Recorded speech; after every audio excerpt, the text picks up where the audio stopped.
All right, so today we are going to be taking a deep dive into The Miracle Morning by Hal Elrod. Cool. And this is a book that I know you're at least passingly familiar with. Yeah, definitely heard of it for sure. And it's all about creating a powerful morning routine. Okay. But we are going to be going way beyond the basics here. Awesome. And really unpacking, why these habits work and how they can really make a difference in your life, even if you're not exactly a morning person. Totally. And I think what's interesting about this book is that he doesn't just throw out a bunch of motivational fluff. Yeah. He brings a structured, almost scientific framework to the idea of morning routines. Right. And connects it to this idea of unlocking your potential. Totally. And what's great about it for busy people like you is that it doesn't require a huge time commitment. Right. Elrod's central idea is that even small, consistent actions in the morning can have a huge impact on your whole day. For sure. It's like setting the right tone from the get-go. Exactly. Yeah. Yeah, it's about creating that ripple effect. Yeah. When you think about it, how you start your day often sets the stage for how the rest of it unfolds. Totally. If you start frazzled and rush, chances are that feeling is going to carry through. Yeah. But if you can begin with intention and focus, it can have a remarkably positive impact on everything that follows. Okay, so let's get into the heart of it, the S.A.V.E.R.S. Okay. 6 steps: silence affirmations, visualization, exercise, reading, and scribing. Okay, so we've all heard about these before, Okay. But what I find fascinating is the psychology and science behind why they work. Yeah.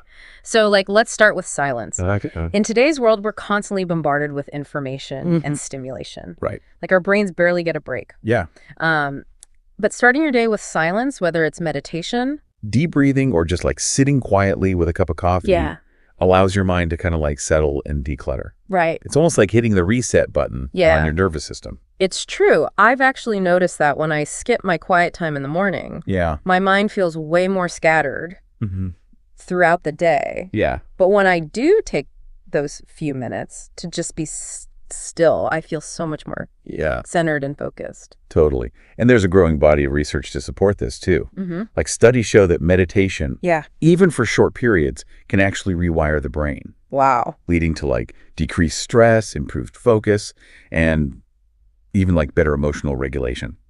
That makes so much sense. Yeah. It's giving your brain a chance to catch up and recharge before you hit the ground running. Totally. All right, so what about affirmations? Okay, so affirmations. Yeah. I know they can seem a bit cheesy at first. Right. But the idea here is to consciously reprogram your subconscious mind. With positive statements. Right, I am capable of achieving my goals. Exactly. Or I choose to approach challenges with a positive attitude. Totally. But how does simply repeating these phrases actually create change? Yeah, so it's all about neuroplasticity.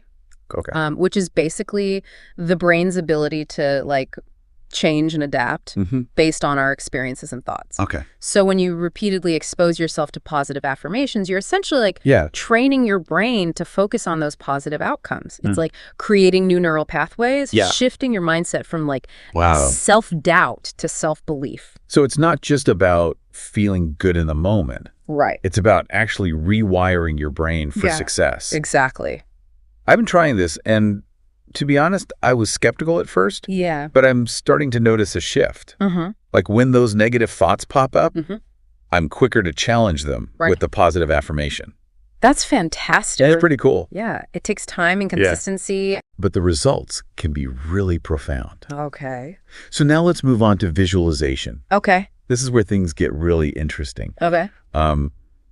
Elrod encourages you to create a vivid mental picture of yourself achieving your goals, feeling the emotions associated with that success. Right. So you're not just saying, I want to run a marathon. Exactly. You're actually picturing yourself crossing the finish line, feeling that sense of accomplishment. Exactly. But isn't that just wishful thinking? Well, not necessarily. Okay. Visualization is actually a technique that's used by top athletes, entrepreneurs, and performers to enhance their performance. Interesting. When you create that detailed mental image, you're essentially rehearsing for success. Okay. building your confidence and motivation. Right. Think of it like a mental workout for your goals. I could see how that would be powerful. It's like you're priming your brain to expect success, making it more likely to happen. Exactly. It's about aligning your thoughts, your emotions, Mm-hmm. and your actions towards your desired outcome. So now let's move on to exercise. Okay. I don't think we need to convince anyone about the benefits of physical activity. Right. But what I found interesting is Elrod's emphasis on incorporating it into your morning routine. Yeah, it's about more than just physical health. Mm-hmm. Exercise, even a quick walk or some yoga, releases endorphins. Right. Those feel-good chemicals that boost your mood and energy levels. Really? Plus, it increases blood flow to the brain, which can enhance cognitive function and sharpen your focus. So instead of hitting the snooze button, we should be hitting the gym. Right. Or the payphone. Or even just doing some stretches in your living room. Yeah. The key is to get your body moving and your blood pumping. Right. It sets a totally different tone for the day compared to stumbling out of bed at the last minute. I'm starting to see a pattern here. Each of these steps is about setting yourself up for a more productive, focused, and positive day. Okay, so that brings us to reading. Okay. I have to admit this one's my personal favorite. Oh, cool. Elrod suggests dedicating some morning time to reading material that inspires you or teaches you something new. Yeah, it's all about continuous learning and growth. Right. Even a few pages each morning can make a big difference over time. Right. Like, imagine the knowledge and insights you could gain by reading just 15 minutes a day. It's like a daily dose of mental vitamins. I'm with you there. I try to squeeze in at least 10 pages every morning. Awesome. Even if it's just before I start work. Yeah. It's amazing how much it helps me to feel more alert and engaged throughout the day. It's like my brain is already warmed up and ready to go. Exactly. All right. And finally, we have scribing. Okay. Which is all about journaling, writing down your thoughts, ideas, or reflections. Yeah. You know, I used to think journaling was just for teenagers writing about their crushes. Right. But Elrod presents it as this powerful tool for self-awareness. Yeah. And personal growth. Totally. It really is. Yeah. Journaling can help you process emotions, clarify your thoughts, track your progress towards goals, and even boost your creativity. Wow. It's like having a conversation with yourself on paper, allowing you to tap into your inner wisdom. I've been experimenting with journaling lately, and I'm surprised by how much I enjoy it. Oh, that's great. It's become a time for me to clear my head and just let my thoughts flow.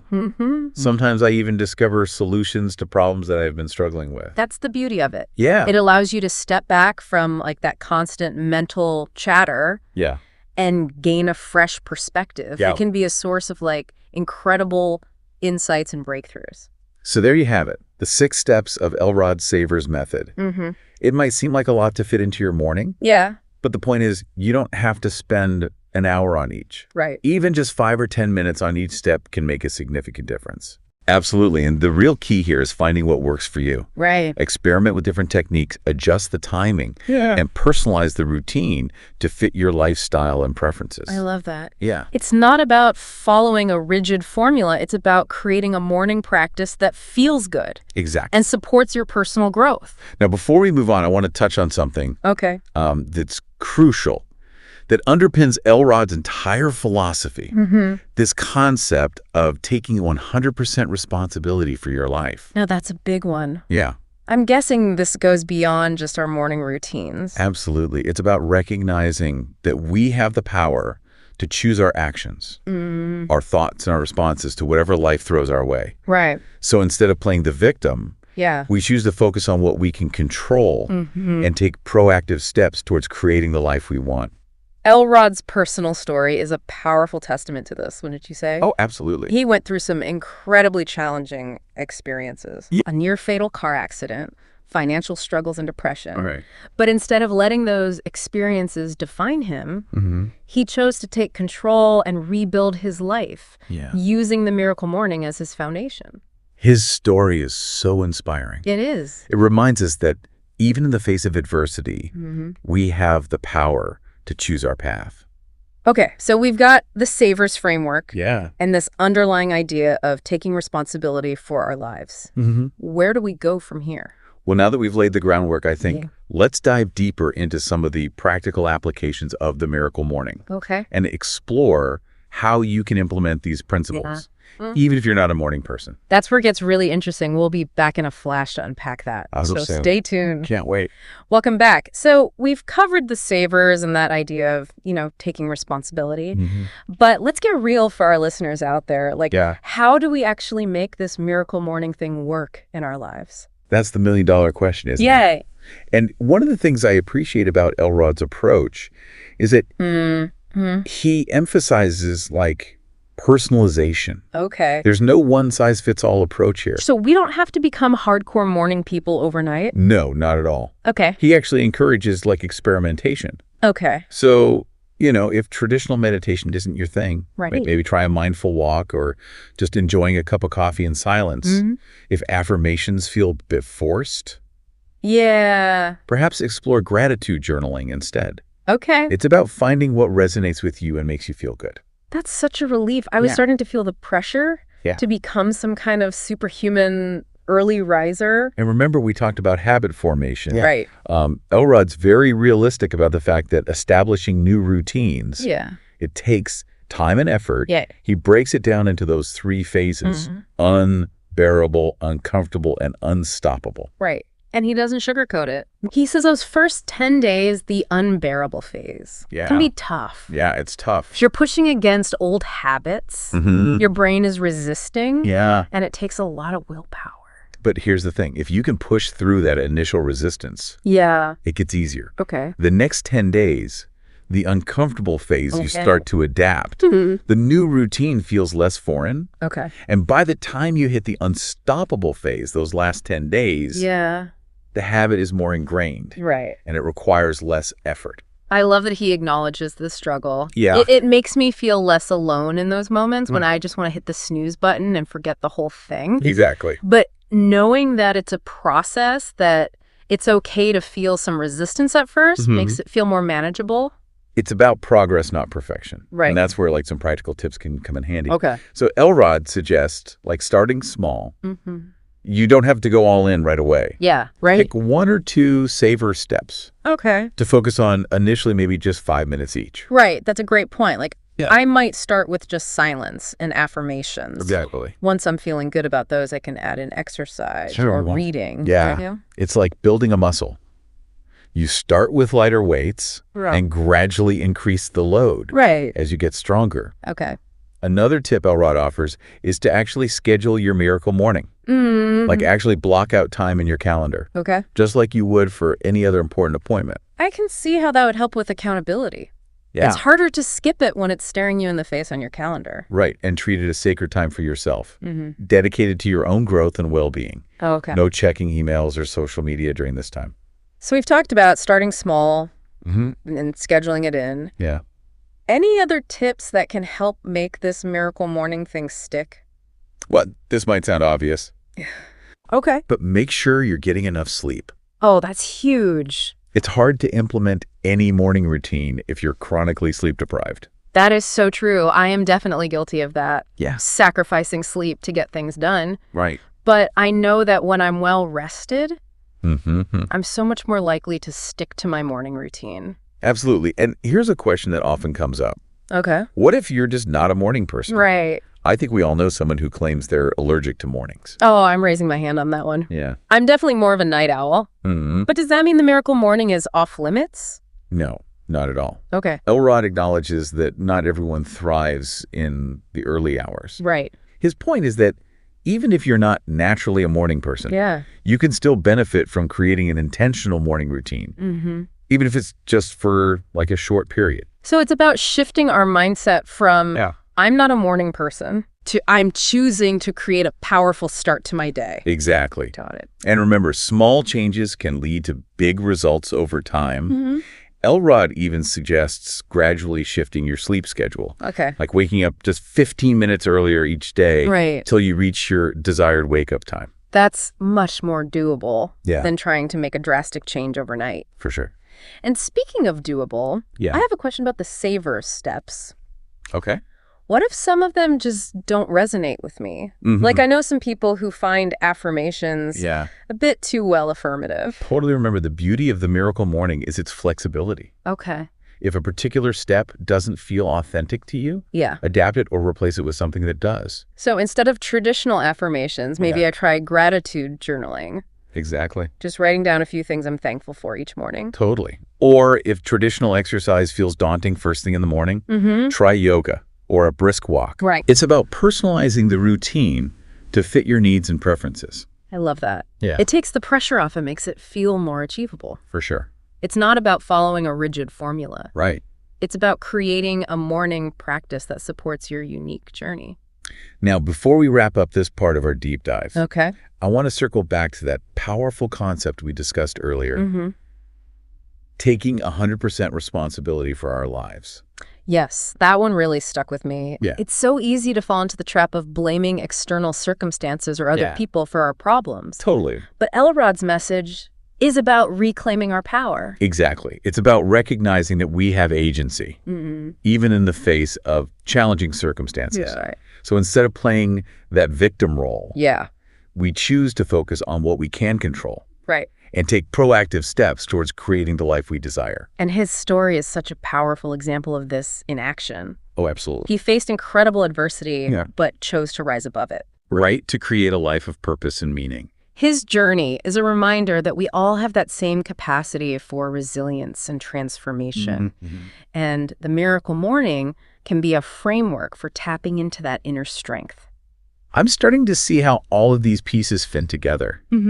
The S.A.V.E.R.S, the focus on habit formation, and this underlying philosophy of taking responsibility. Totally. It's not just about changing our mornings. Right. It's about changing our lives. Exactly. It's about starting each day with intention and purpose. And then letting that ripple effect extend outwards to every area of our lives. This is all so inspiring, but I have to admit, I'm feeling a little overwhelmed with all this information. I can imagine. Like, how do we even begin to put all of this into practice? So we'll break it down into manageable steps. Okay. We'll be back in a moment to share some practical takeaways and actionable tips that you can start implementing right away. So stay tuned.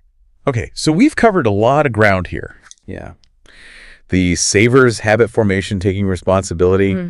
It's a lot to process. It is. But I'm really feeling motivated to actually, implement some of these ideas. Yeah. Where do we even begin? It can feel a bit overwhelming at first, that's for sure. Right. But remember, the key is to, start small and build from there. Okay. Don't try to, overhaul your entire life overnight. Right. Pick one or two things that resonate with you and focus on making them consistent habits. So maybe I start with just 5 minutes of silence and 5 minutes of gratitude journaling each morning. Exactly. Once those feel ingrained, I can add in another S.A.V.E.R.S step. Right. Or increase the time I'm spending on each one. Totally. It's about creating a sustainable routine that you can stick with long term. Right. And remember, even small, consistent actions can compound into significant results over time.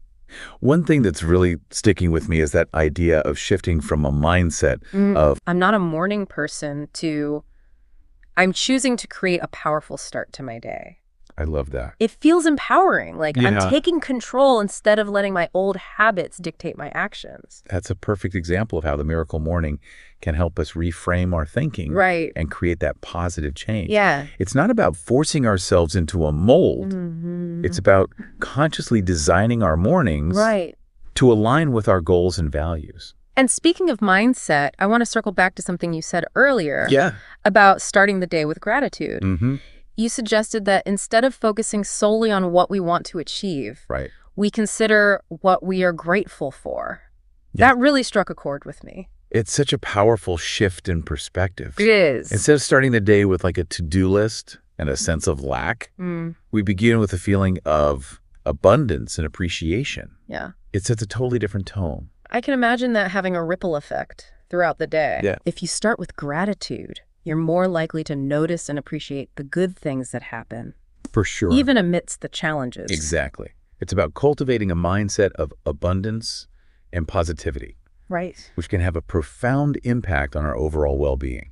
You know, we've been talking a lot about the practical applications of the Miracle Morning. But I think it's important to acknowledge that it's not a magic bullet. Of course. It's not going to magically solve all of our problems or guarantee instant success. Right. No self-help book can do that. Right. But what the Miracle Morning offers is a framework, a structure for intentional living. Right. It's about taking ownership of our mornings. Yeah. And by extension, our lives. It's about recognizing that even small, consistent actions can lead to significant changes over time. Absolutely. It's about the power of habit and the compound effect of those habits. And it's about prioritizing ourselves, dedicating time each day to our personal growth and well-being. Right. Even if it's just for 30 minutes. That investment in ourselves can pay dividends in every area of our lives. Before we wrap up, I want to touch on Hal Elrod's story one last time. Yeah. It's such a powerful reminder that these principles can create real transformation, even in the face of immense challenges. Absolutely. He faced a near-fatal car accident, financial ruin and depression. Right. Yet he was able to rebuild his life and find true success. His story is a testament to the power of mindset resilience and the human spirit's ability to overcome adversity. That's incredibly inspiring. Yeah. Well, we've explored a lot of insightful and practical ideas today. We have. If you're feeling even a little bit intrigued by the Miracle Morning, I encourage you to explore it further. Yeah. Even if you don't adopt the entire S.A.V.E.R.S routine, right, there are bound to be nuggets of wisdom and actionable tips that you can apply to your own life. Absolutely. And remember, it's about finding what works for you. Experiment, adapt, personalize it. Yeah. The goal is to create a morning routine that energizes you, right, inspires you, and sets you up for a day filled with purpose and possibility. Who knows, maybe you'll discover the magic of your own miracle morning. I love it. Thanks for joining us on this deep dive. It's been great. Until next time, keep learning, keep growing, and keep exploring the fascinating world of knowledge.